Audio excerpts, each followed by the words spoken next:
আমি এখানে নিয়ে নিলাম তেজপাতা আর হচ্ছে সিনামন স্টিক আর হচ্ছে দারচিনি।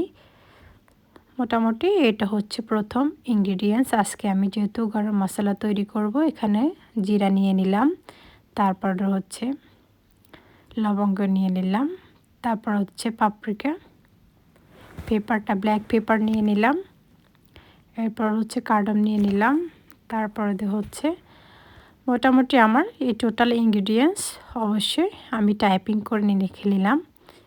আর হচ্ছে এখানে আমি সবগুলি ফ্রাই করে নেব, হালকা মৃদু আছে ভেজে নিতে হবে।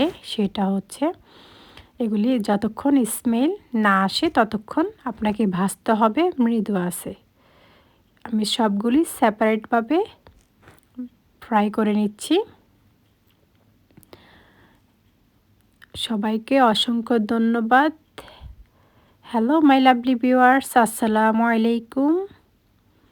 ভিডিওটা আমার আপলোড করার কারণ হচ্ছে আমার সেম ভিডিওটা কপিরাইট আসার কারণে আমি ভিডিওটা ডিলিট করে দিয়েছিলাম, তাই হচ্ছে আমি আমার ভয়েস দিয়ে করলাম। তো ভিডিওর মাঝে কোনো ভুল ত্রুটি হলে ক্ষমা করবেন, আর ভালো লেগে থাকলে সাবস্ক্রাইব করবেন পাশে থেকে, নতুন হয়ে থাকলে আমার চ্যানেলে। তো আমি এর মধ্যে কথা বলার ফাঁকে ব্লেন্ড করে নিচ্ছি। আমার এই ব্লেন্ডার মেশিনটা খুবই ভালো, তো মোটামুটি খুবই ভালো লাগলো। যাই হোক, এভাবে আমি একের পর এক সবগুলি ইনগ্রিডিয়েন্টস ব্লেন্ড করে নিচ্ছি।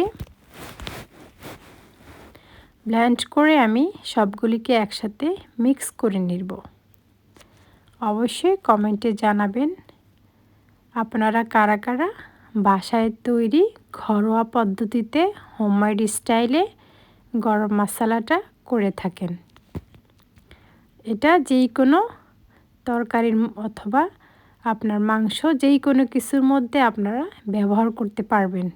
স্মেলটা এত সুন্দর আসে, চাইলেও আপনি জয়ত্রী জয়ফল ব্যবহার করতে পারেন। তো আমি করলাম না, যেহেতু এটা একটা বিরিয়ানির স্মেল, বিরিয়ানি মশলার মতো হয়ে যাবে।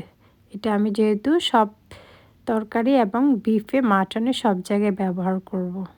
এই হচ্ছে আমার ফাইনাল লুক। সবাইকে ভিডিওটা দেখার জন্য অসংখ্য ধন্যবাদ।